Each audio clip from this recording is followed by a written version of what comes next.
இளைஞர்களுடைய எதிர்காலத்தை சீரழிக்கக்கூடிய போதைப் பொருட்களை நாம நிச்சயமாக ஒழிக்கணும். அதுல எந்த கருத்து மாறுபாடும் வேறுபாடும் கிடையாது. போதையின் பாதையிலிருந்து இளைஞர்களை காக்கணும்.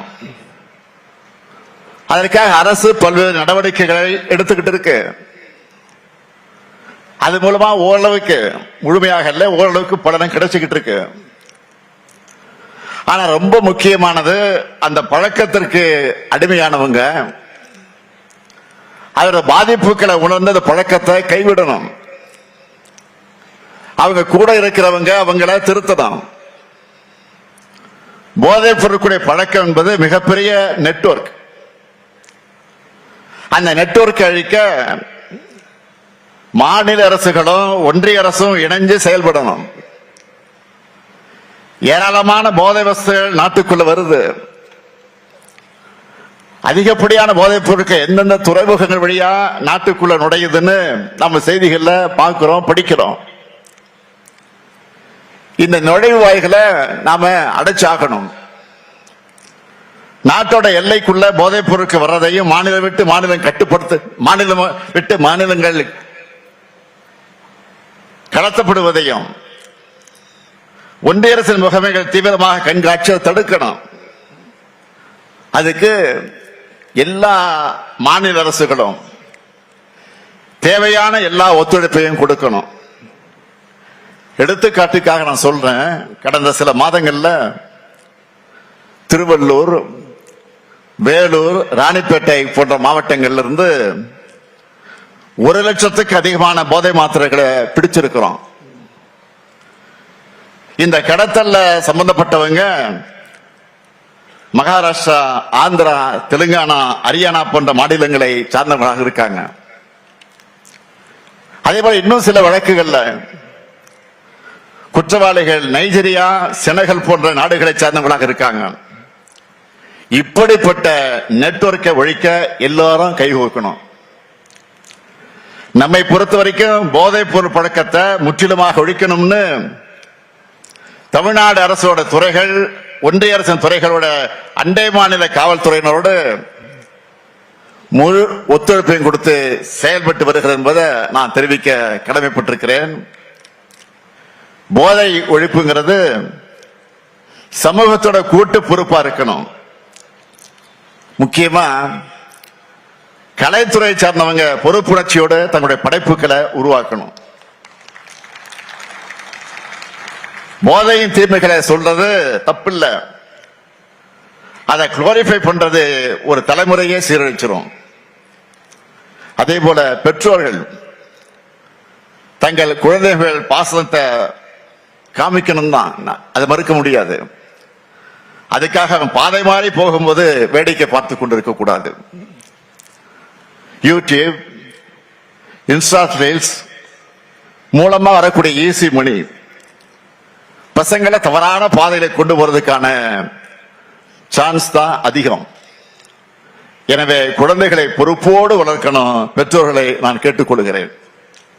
முக்கியமா அம்மா, அப்பா, அக்கா, தங்கச்சின்னு வீட்டில் இருக்கக்கூடிய சொந்தங்கள், நம்ம வீட்டு பசங்க வழி தவறி போகாம இருக்கிறத கண்காணிக்கணும். ஒருத்தருக்கு ஒருத்தர் மனசு விட்டு பேசணும். மனம் விட்டு பேசினாலே பாதி பாரம் குறைஞ்சிரும். தவறான பாதைக்கு போகக்கூடிய தேவை நிச்சயமாக இருக்காது.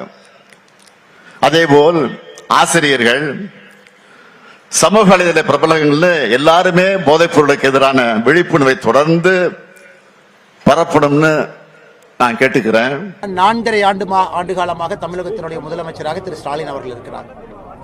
இன்னைக்கு வைகோ அவர்களுடைய நடைபயணம் திருச்சியிலிருந்து மதுரை வரை திரு வைகோ அவர்கள் 10 நாட்கள் போறாங்க. சமுதாய மத நல்லிணக்கம் அப்படிங்கிற பெயர்ல வரவேற்க வேண்டிய விஷயம் தான், தவறு கிடையாது. மூத்த தலைவர் நிறைய நடைபயணம் போயிருக்கிறாங்க. 10க்கும் மேற்பட்ட நடைபயணம் வைகோ அவர்கள் நடத்தியிருக்கிறார்கள். இது 11வது நடைபயணமா இருக்கணும்.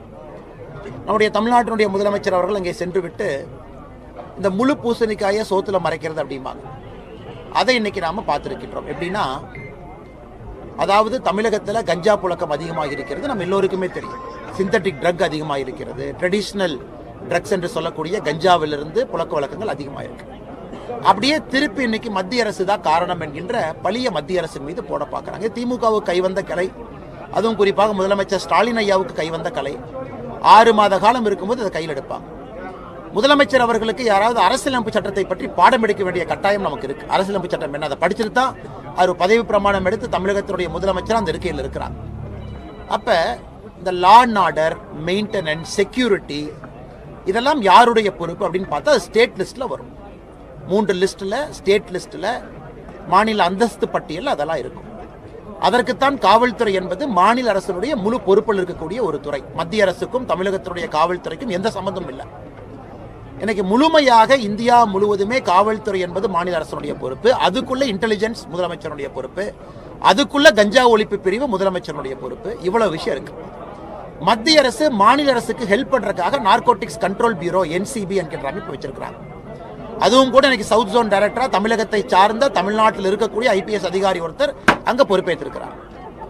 இத்தனை விஷயங்கள் நடக்கும் பொழுது இதற்கு முன்பு வேறு வேறு ஆட்சி காலத்தில் அதே திறமையாக பணி செய்த காவல்துறை நண்பர்கள் திராவிட முன்னேற்ற கழகத்தினுடைய ஆட்சி வந்த பிறகு பெண்களுக்கு எதிரான குற்றங்கள் அதிகமாயிருக்கு, குழந்தைகளுக்கு எதிரான குற்றங்கள் அதிகமாயிருக்கு, கஞ்சா புழக்க வழக்கம் அதிகமாயிருக்கிறது, வன்முறைகள் அதிகமாயிருக்கு, டெரரிஸ்ட் இன்சிடென்ட் அதிகமாயிருக்கு. அப்படி இருக்கும் பொழுது இன்னைக்கு சாதாரண பொதுமக்கள் எல்லோருமே கஞ்சா புழக்க வழக்கத்தில் நம்முடைய குழந்தைகள் பாதிக்கப்படுகின்றார்கள் என்பது எல்லா இடத்திலையும் கேட்கிறோம். ஆனால் மடைமாற்றுவதற்காக சம்பந்தமே இல்லாத ஒரு விஷயத்தை கொண்டு வந்து மத்திய அரசு பொறுப்பேற்க. ஆமா, மத்திய அரசு எங்க பொறுப்பேற்கணும்? மத்திய அரசு பார்டரை தாண்டி ஷிப்ல கன்சைன்மெண்ட் ஈரான்ல இருந்து பாகிஸ்தான்ல இருந்து வர்றாங்க அப்படின்னா அது மத்திய அரசுடைய பொறுப்பு. கோஸ்ட் கார்டு மத்திய அரசு கிட்ட இருக்கு, நேவி மத்திய அரசு கிட்ட இருக்கு, அதை திறமையாக செய்து கொண்டிருக்கின்றார்கள். ஆனா தமிழகத்தை பொறுத்தவரை இன்னைக்கு பள்ளி மாணவர்களை, நடுத்தர மக்களை குறிவைத்து தாக்கக்கூடிய கஞ்சா எங்கிருந்து வந்துச்சு? ஏகப்பட்ட விஷயம் வித்தின் த ஸ்டேட் வருது. அதுக்கு தான் மாநிலத்தினுடைய பார்டர்ல காவல்துறை இருக்கணும். ஸ்டேட்டுக்குள்ள இருந்து வருது. அவங்க கஞ்சா லேபே வச்சிருக்காங்க, மெத்து லேபே வச்சு உருவாக்கிட்டு இருக்காங்க, கெமிஸ்ட்ரி லேப் மாதிரி. அதுல இருந்து வருது. ஆன்லைன்ல ஆர்டர் பண்ணா இ-காமர்ஸ்ல வருது, டார்க் வெப்புங்கிறாங்க, அதுலயும் வருது. அதனால் முதலமைச்சரை பொறுத்தவரை இது இவ்வளவு பேசுறதுக்கு தெளிவா சொல்லிடலாம். என்னால தமிழகத்தை நிர்வாகம் செய்ய முடியல, என்னால காவல்துறையை நிர்வாகம் செய்ய முடியல, முதலமைச்சர் சொன்னா நாங்க பாத்துக்கிறோம், மத்திய அரசு பார்த்துக்கொள்ளும். முழு பொறுப்பையும் வைத்துக்கொண்டு இவ்வளவு பெரிய பொய்யை சொல்லுகின்றார். எனக்கு அடுத்த 6 மாசம் கிளிப்பிள்ளை மாதிரி இதை மட்டும் தான் பேசுவார். நான் ஏன் முதலமைச்சரா தோத்துட்டேன்னா மத்திய அரசு எனக்கு வந்து எந்த விதமான சப்போர்ட்டும் கொடுக்கல.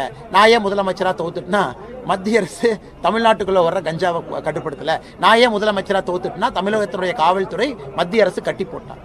இது எதையும் மக்கள் நம்ப மாட்டார்கள். மக்கள் எல்லோரும் அறிவார்ந்தவர்கள். மாநில அரசினுடைய வேலை என்ன, மத்திய அரசினுடைய வேலை என்ன என்பதை முழுமையாக தெரிந்தவர்கள். அதனால் முதலமைச்சர் சாக்கு போக்கு சொல்லாம தோல்வி அடைஞ்சிட்டா ஒப்புக்கிட்டோம். கஞ்சா புழக்கத்தை தமிழகத்தில் கட்டுப்படுத்துவதிலே நான் முதலமைச்சராக தோற்றுவிட்டேன்னு அவர் சொல்லட்டும், அதுக்கு நாங்கள் பதில் சொல்றோம்.